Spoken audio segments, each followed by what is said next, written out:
Christ is the king and Christ is the conqueror, but abuse is different from a scandalous ongoing trauma. And forgiveness and justice are different in that context because of the woes of the people involved.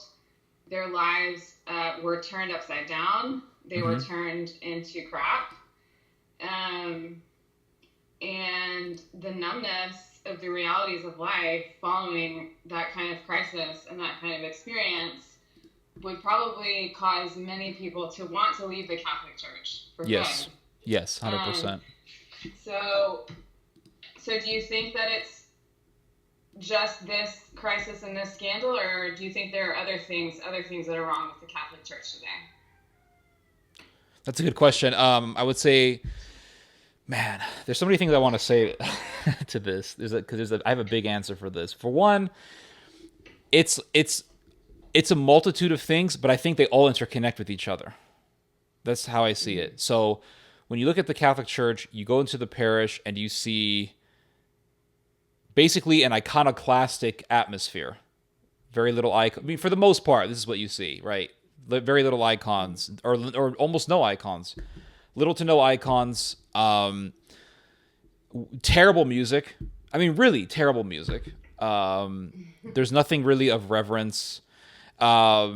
If you go to the Islamic religion, be it Shia or Sunni, Hindu, Buddhism, if you go to the countries where these religions are the predominant religion, they still keep the traditional way of doing their music, their chants. And in the Western world, we don't have that. It's all just, let's keep making things new. Let's keep making things quote unquote evolve.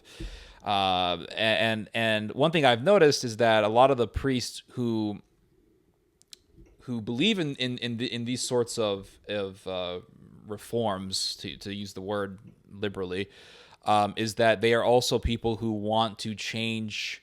They openly want to change the teachings of the church in regards to things like homosexuality. Homosexuality is probably the most polarizing subject on earth. I don't think there is a more polarizing subject. Now, of course, now the vaccine, maybe the vaccine is the number one most polarizing thing. But the homosexuality is still definitely up there. And before the vaccine controversy, it was all about the gay. And the gay controversy was the biggest thing. More than abortion, I've noticed. More and more people are even becoming pro-life than they are becoming anti-Sodom. But another thing is, you look at these churches and you see these priests with their jello shoulders. You know what I'm talking about? They look flabby. Yeah. They look flabby. Their homilies they have no zeal in them. There's no cause. There's nothing. There's nothing there. It's all just sort of empty. It's the empty shells. And I'll give you an example from my own diocese. I went to this church in San Antonio, and there's a very popular priest in that area. His name is Miguel Moreno, Father Miguel Moreno. And Father Miguel Moreno, he talks like I'm going to say it. I'm going to say it. He talks like a homosexual. Homosexual and moves like a homosexual. And he was, and this happened a couple of years ago. He was supposed to do a sermon on Genesis 19. That was the reading of the day was Genesis 19, which was the destruction of Sodom and Gomorrah. Genesis 19 is the chapter where the destruction of Sodom and Gomorrah is recounted. And instead of getting into what the essence of the story is, he starts talking about how the story is a warning against hospitality. Now, get this. He begins his homily by talking about how amazing brisket is and how he loves it when people cook him barbecue brisket. Okay? And this is what I mean by flabby. He starts talking about brisket and how he loves it when people serve him brisket, and how the story in Genesis 19 is a warning against people not being hospitable. Doesn't get into the fact that the whole city wanted to rape two angels. Doesn't get into any of that. Like the whole city, not just the whole city, multiple cities. because it was Sodom, but it was also the city of Gomorrah, and there was all the little cities around it. The Bible tells us there were multiple cities here, a cluster of cities. He's just telling you what he wants you to serve him when he comes to your house for Exactly. dinner. God forbid, I wouldn't want him in my house, but may have to call the police. But but he starts going off about this, and then I realize, wait a second, that's a gay argument, because the gay theologian, the people who push this homo heresy or sodomite theology, they always interpret Genesis 19 as being a warning against inhospitality. So he was using an argument that LGBTQ theologians use. He wasn't using the orthodox interpretation that you could read from perusing through Augustine, for example. And Augustine talks about Sodom and Gomorrah, and he says that it's a warning that such evils deserve punishment. Or even right from the New Testament, St. Jude in his epistle, he says that the story of Sodom and Gomorrah was given to us as a warning, not as some kind of, and he describes the sins of Sodom as going after strange flesh, not inhospitality, nothing about brisket flesh, strange flesh, okay? But no mention of that whatsoever. Not one mention of that. And it was just, but you see, this is exactly what I'm talking about. It's all interconnected. The whole thing is interconnected. The flabbiness, the weak homilies, the absence of zeal, the absence of beauty, or actually the outright rejection of beauty, and the toleration or the sort of pushing for toleration of Sodom. It's all interconnected. Now, with that said, they are priests who come in the shape, or they come in the face of traditionalism that will also push Sodom. And I've seen this. Mm-hmm. Robert L. Kinsel was an example of that. He was a traditionalist priest, believed in traditionalism, was against the Novus Ordo. He was against the sort of modernist interpretations within Catholicism. And he said all the right things that a traditionalist Catholic, sort of a church militant type Catholic, would want to hear. I also saw this when I went to Italy. Catholicism in Europe can be very different in the way that it's presented. So in America, Catholicism it's for one thing, it's a minority religion, as opposed to things like something like non-denominational Christianity. Mm-hmm.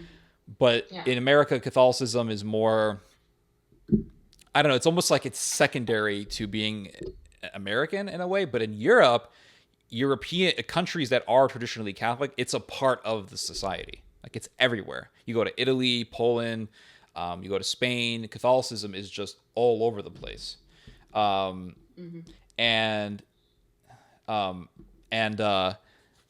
so I guess when people want to push certain things that aren't orthodox, they have to do it in a more sneaky way.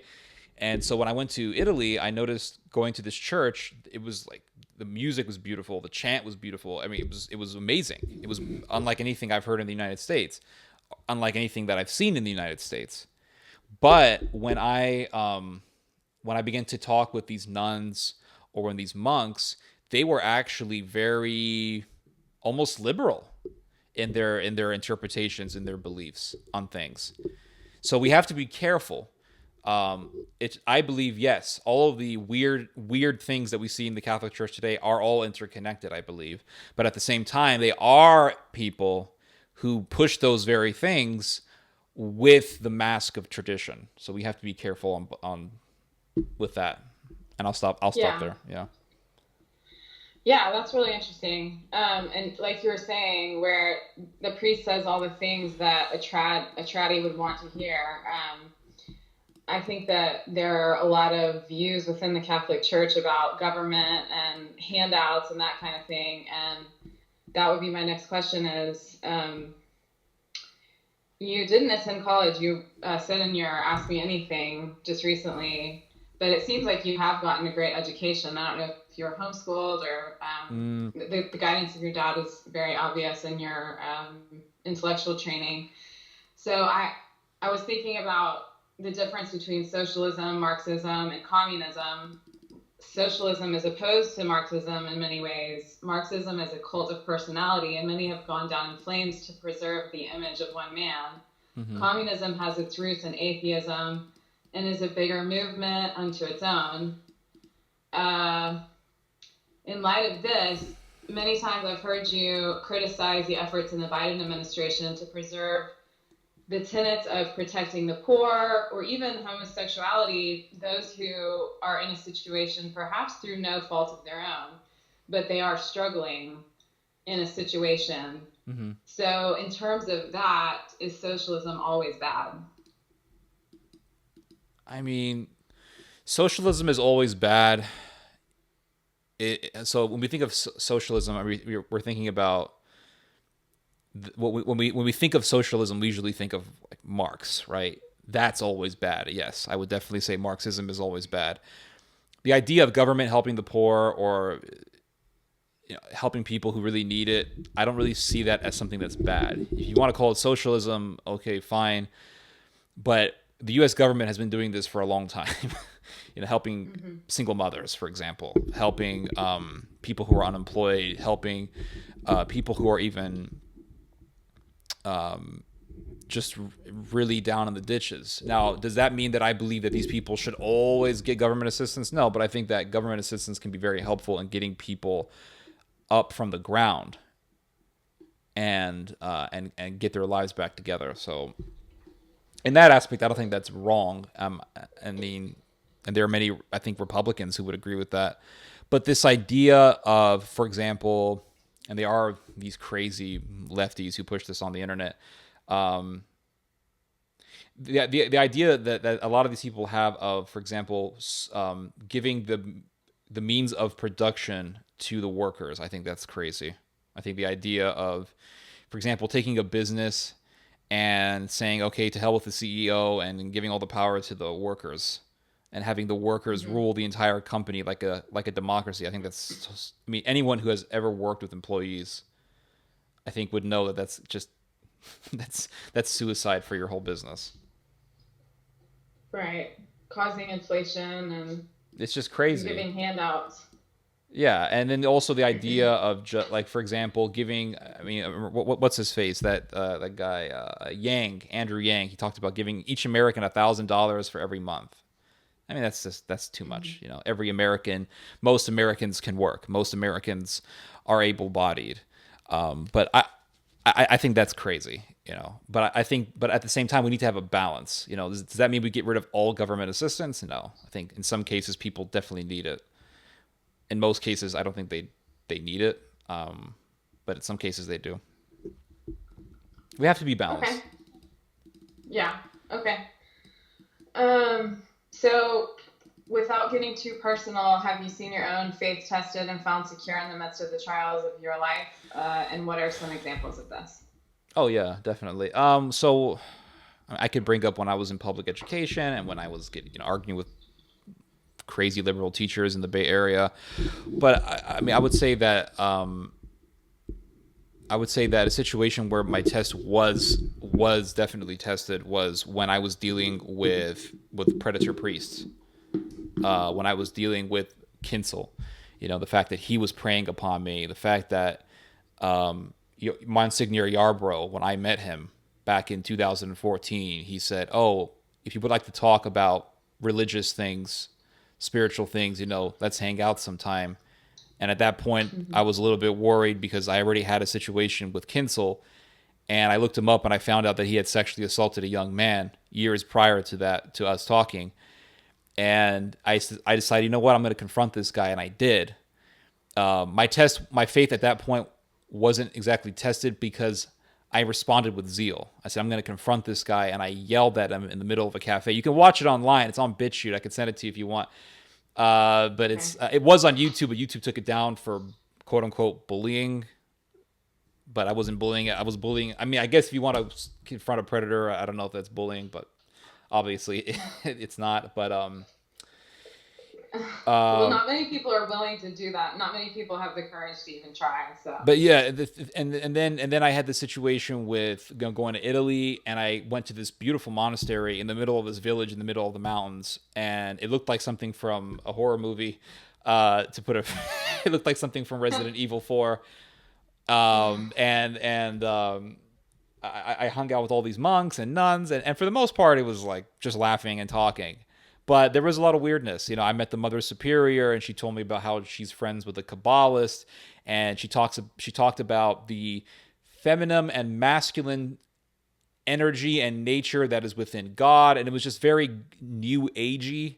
It was just mm-hmm. bizarre, very bizarre. And then the monk there, one of the monks there, he was a very tall Italian guy from Milan, and he approached me the night before I left that village. He approached me and he asked me to dance with him, and I said, "What the hell is wrong with you?" I was like, "Get the hell out of here!" It's crazy. And he walked Wow. away, and it just seeing how messed up things are, because like my experiences, I know, are not as bad as what other people have gone through, being sexually molested, sexually assaulted within the Catholic Church. But again, what I went through, it was sort of seeing a microcosm, or really getting an idea as to how bad things are. It's kind of like if you were to go to a neighborhood and someone said, "Don't go to that neighborhood, it's very dangerous." And you go there and you get robbed. Well, you didn't get killed, but you got an idea of how bad that place can be. Same thing with Yeah. what I went through. And so going through those experiences, and then reading all these crazy stories about molestation and sexual abuse and assault by priests, and the fact that it's covered up, it's protected. Predator priests are shifted around to different locations. They are promoted. You have priests who will even brag about the evils that they have done, and there's nothing that anyone can do about it. And going through those sorts of situations, man, it makes you question everything. But then I have to come to the I have to come to this place within myself that sees the faith in a more simple way. Um, you have yourself, you have your prayers, you still have the prayers of the Rosary, you still have spiritual literature that you can look through, that you can read. You have Mm-hmm. reflection that you can still do. There are all these things that you can do that help you spiritually. Um, and so I think trying to maintain that sort of simplicity, it really helps you disconnect from the evils in the institution, the big institution. If that makes any sense, you have to see your faith as not dependent on human beings.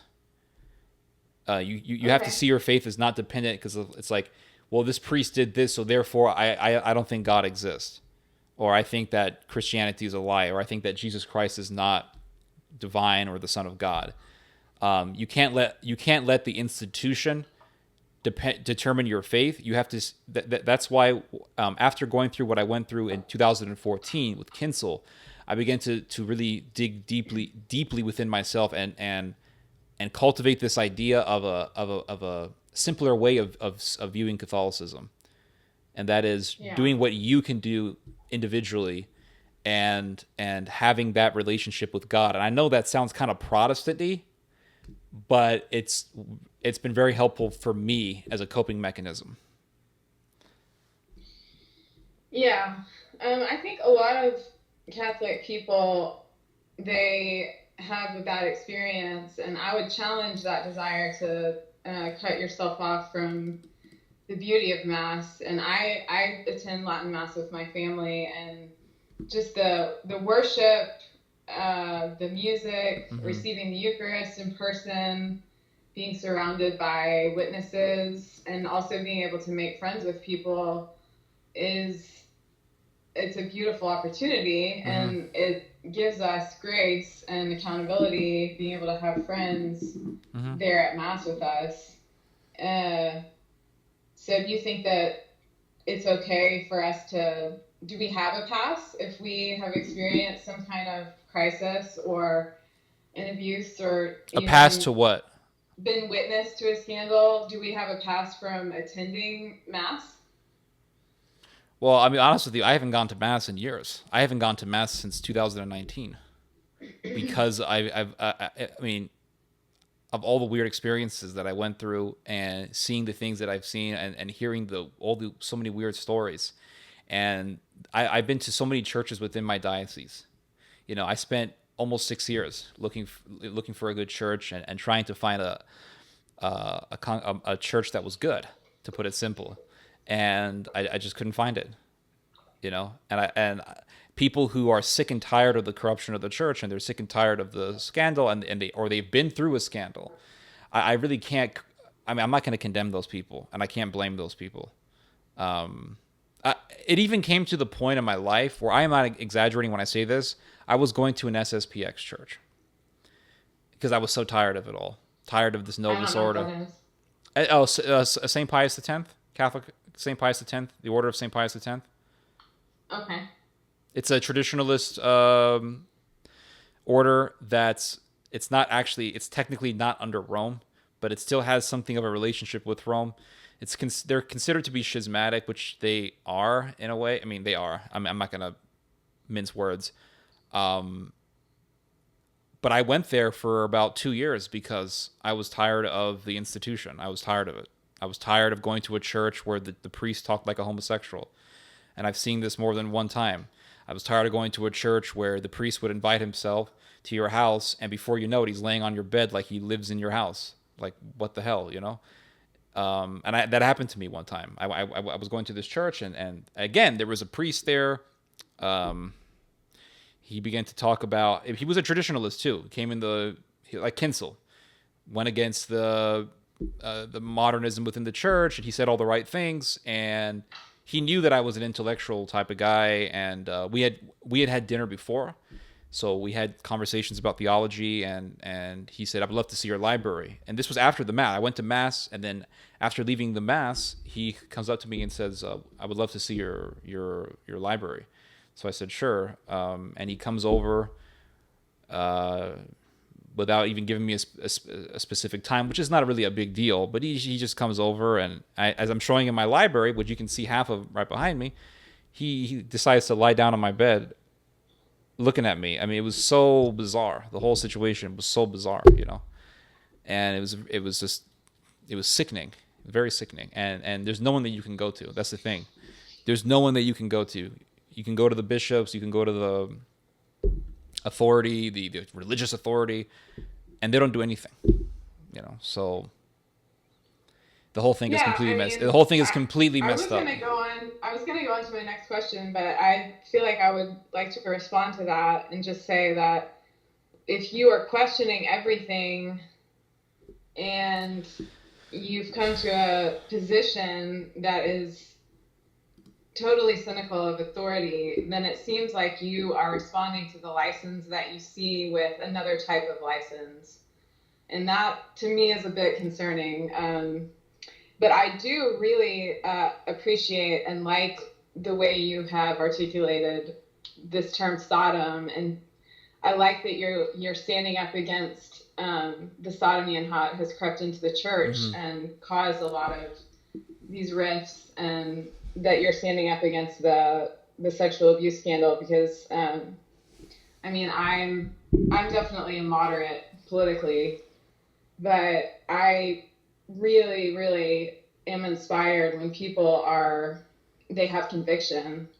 And I would just challenge that responding to license with another type of license, and saying that mass isn't important, and that the beauty and the worship and the music and the receiving of the Eucharist in person is not necessary or important or of extreme value as Catholics. I'm not saying that we should respond to license with license.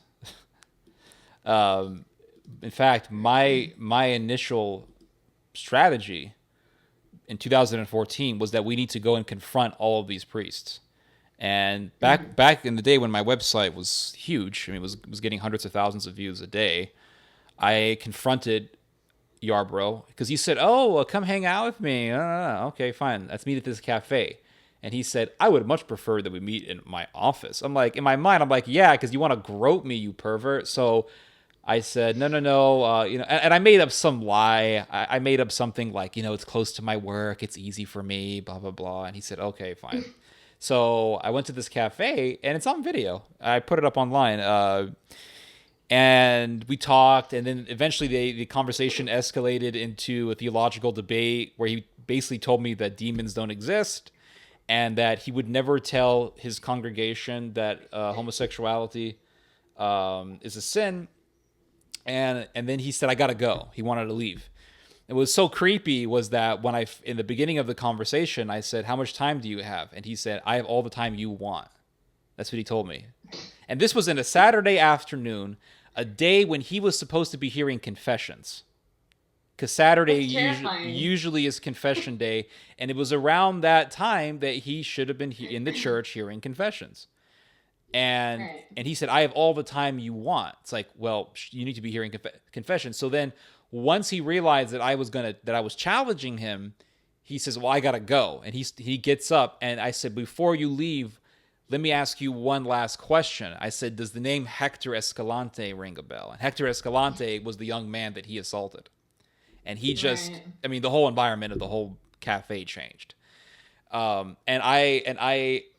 put up this, I put the video up and I posted it up on shoebot.com, but I put it alongside an article called Operation Whip. And I said, Jesus took a whip, he went into the temple, and he drove the thieves out. I said, we have to do this. We have to confront these people. We have to. If we don't, then it's over. It's the end. Like, the whole thing's going to get taken over. I truly believe that.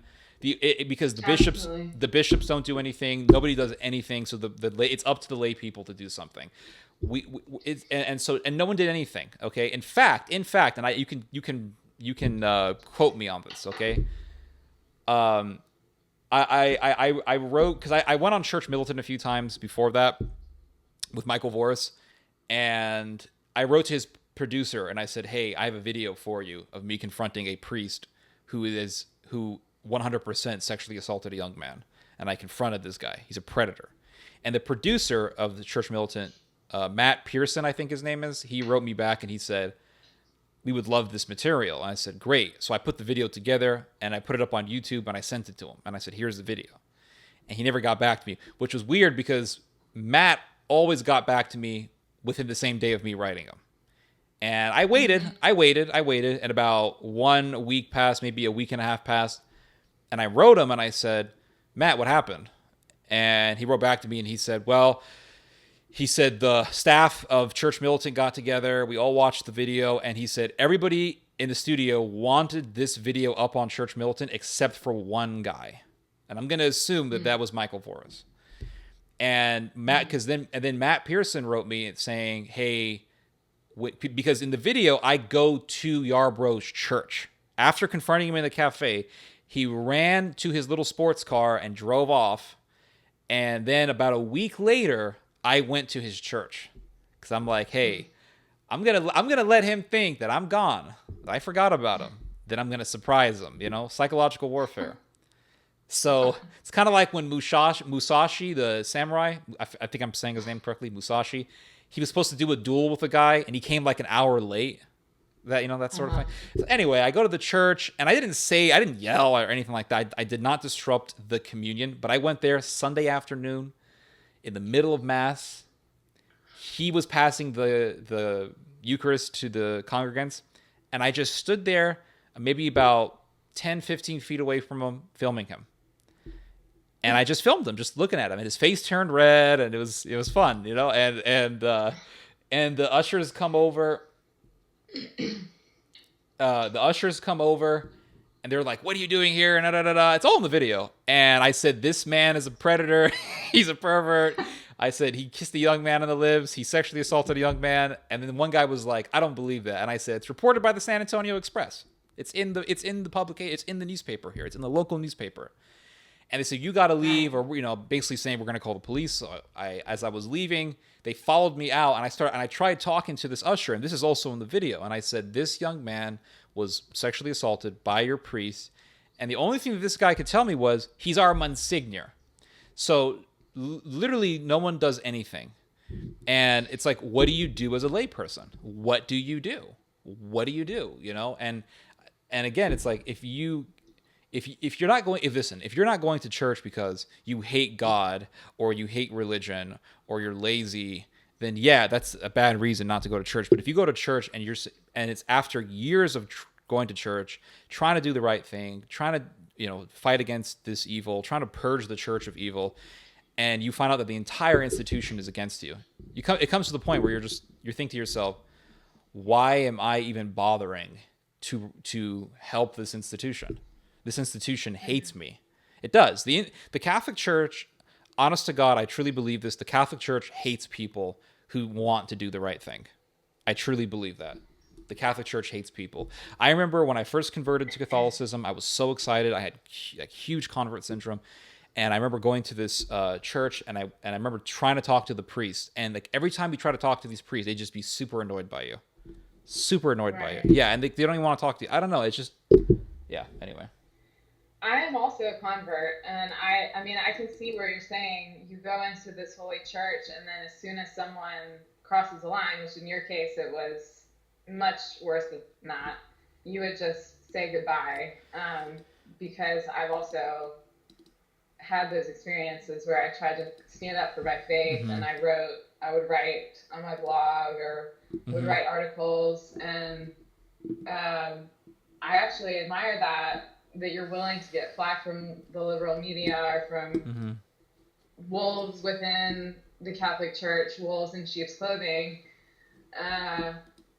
So I would be interested to hear how you connect the dots in terms of protecting and preserving your stamina when people misunderstand you or accuse you of things you haven't done or make assumptions about you or your character falsely. So what's always helped me is reading. I think reading is super helpful because knowledge truly is power, and when you understand things more, it gives you new things to think about, and new things to talk about. And I find that when you're the most lethargic, that's when you should act the most. That's when you're lethargic, because then it keeps you consistent. So I think that reading is really, really helpful. And also thinking about why you are Christian. Like, why are you a Christian? What is why? You have to question, because once you answer the why, then you know the what and the how pretty smoothly at that point. It's like it's all downhill from there. So once you realize why you are a Christian, what is the purpose of the Christian faith, and then you look at, this is something that I'm actually writing about right now, and I'm just about done with this article. It's going to come up today. It's about the corruption within the Catholic Church, but kind of in a way comparing Rome to Jerusalem. Because because you have to look at the life of Christ, and you have to think about what did Christ go through? What did Christ experience under the institution of ancient Israel, of Jerusalem, of Judea, and how he saw it. And when Jesus went to the religious institution of his day, he had nothing but bad things to say about it. Truly, he had nothing but bad things to say about it. He called them whitewashed tombs and hypocrites, lawless people, evil. I mean, he called them all sorts of things. Sons of the devil. He called them all sorts of things. And John the Baptist was living in a cave. I mean, he wasn't going to the temple and like being a sycophant to the priestly order. He was criticizing the whole system. He was criticizing the powers that be. And when I look at Jerusalem, I mean, Jesus said the temple is going to be destroyed. This is what Jesus told them, because it's very interesting in what context he said that. The disciples came to Jesus and they said, "Look, Jesus, look at the architecture of this temple." And the Bible says something like they marveled at the construction. They marveled. Look how beautiful, look how wonderful it is. And when I don't know, have you been to the Vatican? Yes, I have. Okay. In 2003, I went on a grand tour of Italy, and we started and ended in Rome and went to all the major cities in Italy. So I was in Vatican in 2019, and I'll tell you right now, when you look at the architecture, when you watch it online, it's like, okay, but then you go You see it in real life, and it is marvelous.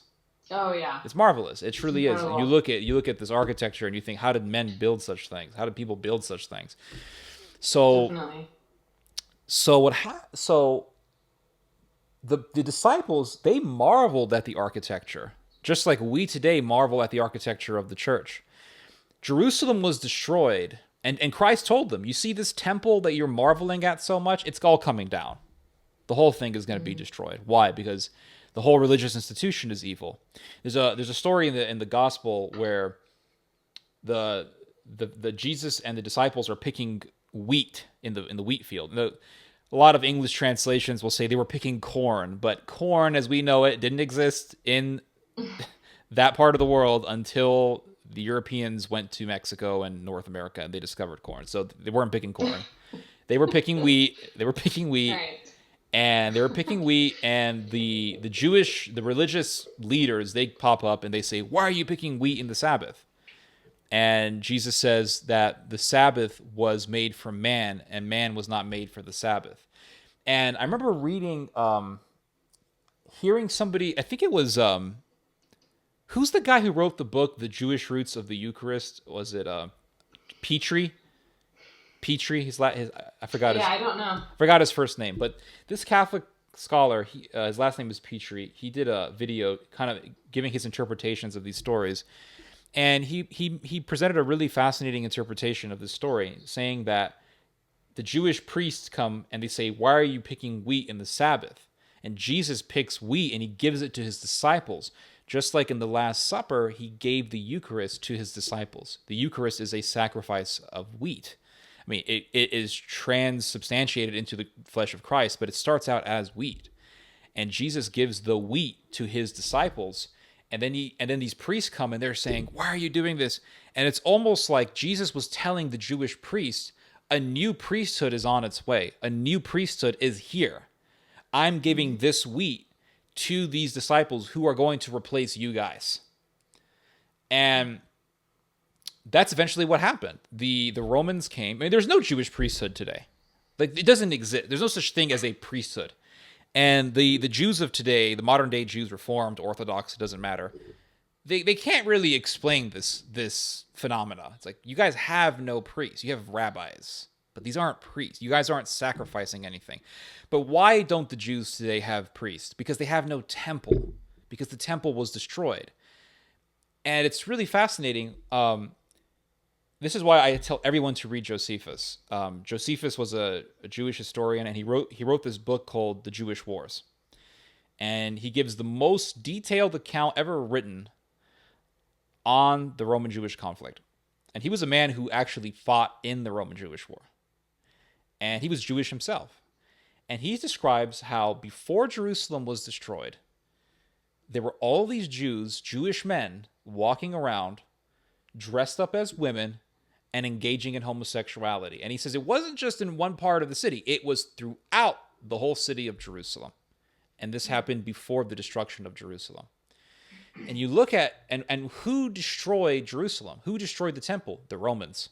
Rome destroyed the temple. Rome destroyed the priesthood of the Jews.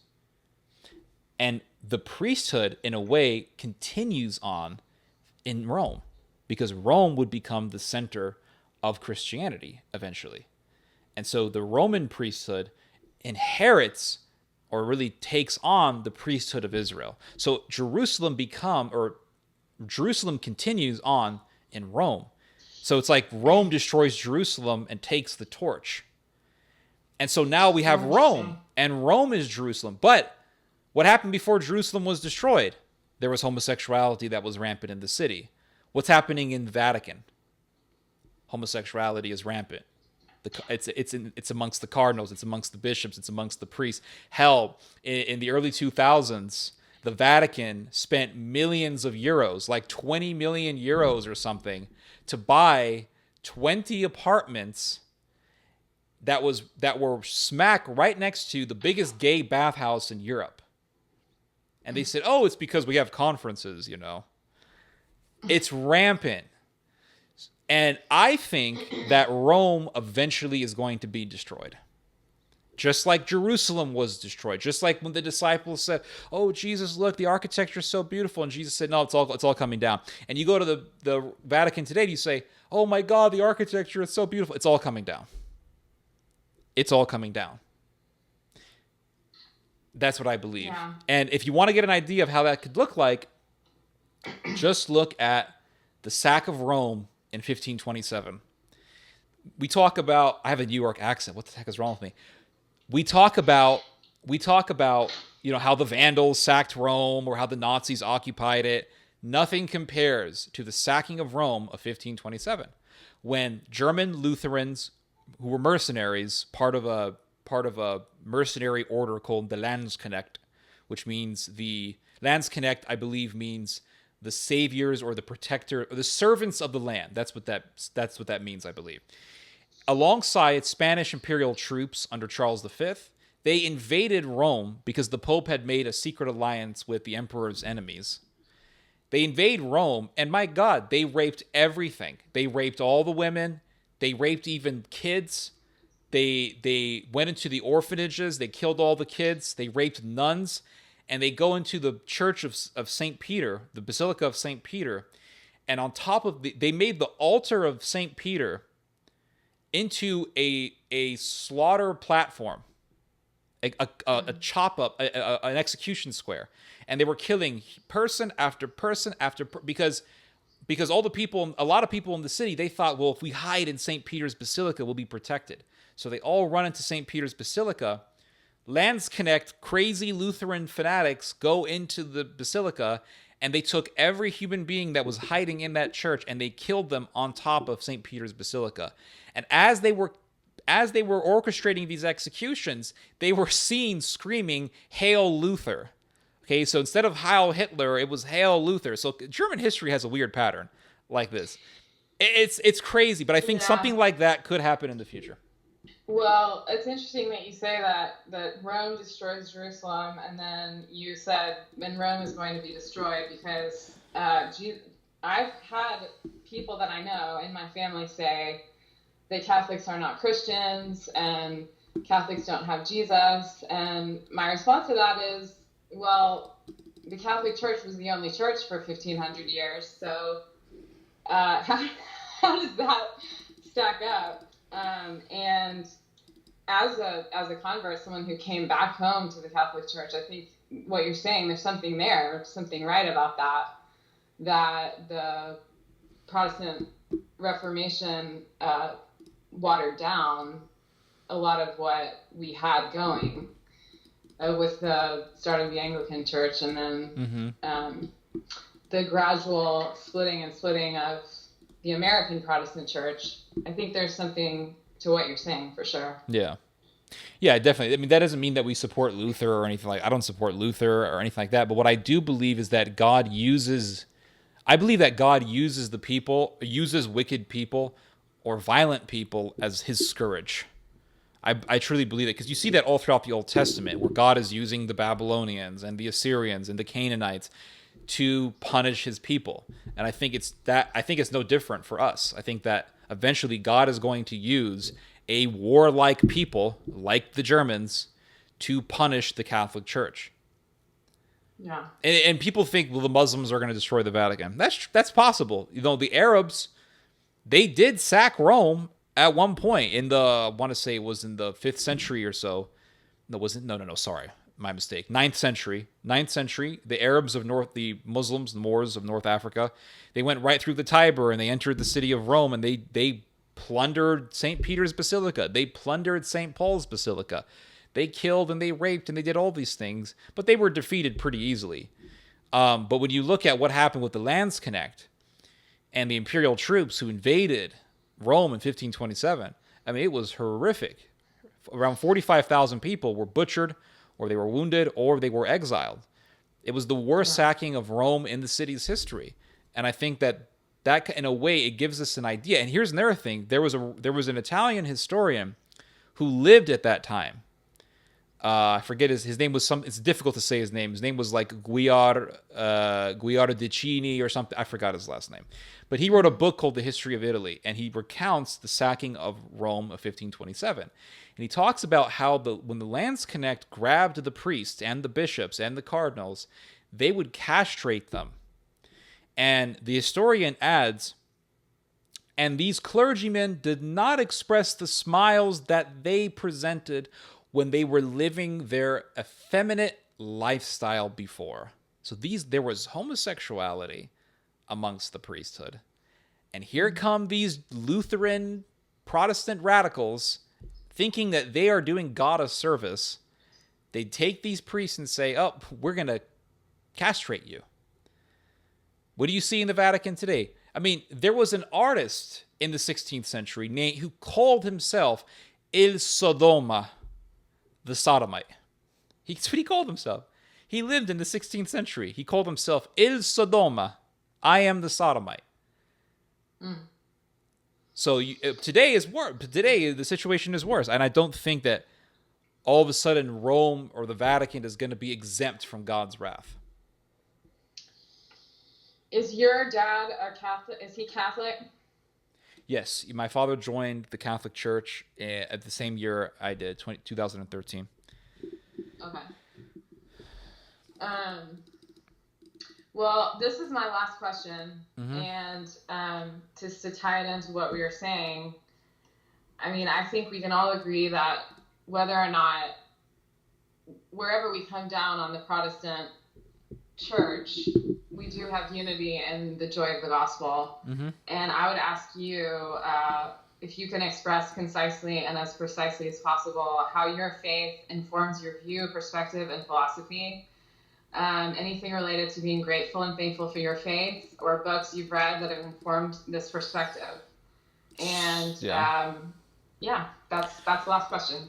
So yes, of course, religion definitely has an influence on the human mind. Everything that it does, or if you do something bad, then it's gonna influence you to feel bad about what you did. So remorse, how you're remorseful, or the decision that you know you should make, or the decision that you do make. Yes, all of these things are influenced from your religion, because we're not going to be on this earth for very long. Life is actually short. And so because life is short and death is near, you ask yourself the question, what is the purpose of living if you're going to die anyway and life is short? Well, then you come to the realization, life is short and death is inevitable, because this life is not all that there is. This life it's like a waiting room. It's a testing ground, and it's for us to refine ourselves for heaven. Once you come to that realization, then the inevitability of death and the short duration that we have on this earth, it doesn't seem as chaotic anymore, because it's like, oh, well, I'm here to be the best that I can be, and to have a relationship with God. So once you come to that point, then of course, yes, religion is going to be at the center of your life. So yeah, that's what I would answer that. And then being grateful, of course, salvation, and then also just knowing that there is an alternative to what your flesh wants, because your flesh wants all sorts of things. But then you come to the realization that you don't have to be a slave to your flesh. Like, you don't have to be a slave to anger, which is something that I kind of struggle with. You don't have to be a slave to whatever it is that your impulses lead you to. And so having being grounded in that is very liberating. So I would stop there. All right. That's a really good answer. Thank you so much for letting me interview you, and for joining my readership. I do not use YouTube often at all, but I am fluent on social media. So if you don't mind, please go give me a follow. My Instagram handle is @TacyWB, and my blog page is Tacy Williams Beck blog on Facebook. Okay. All right. It was fun talking. All right. Pleasure to talk to you. All right, you Thank you. too. God bless. Okay, bye. All right, bye.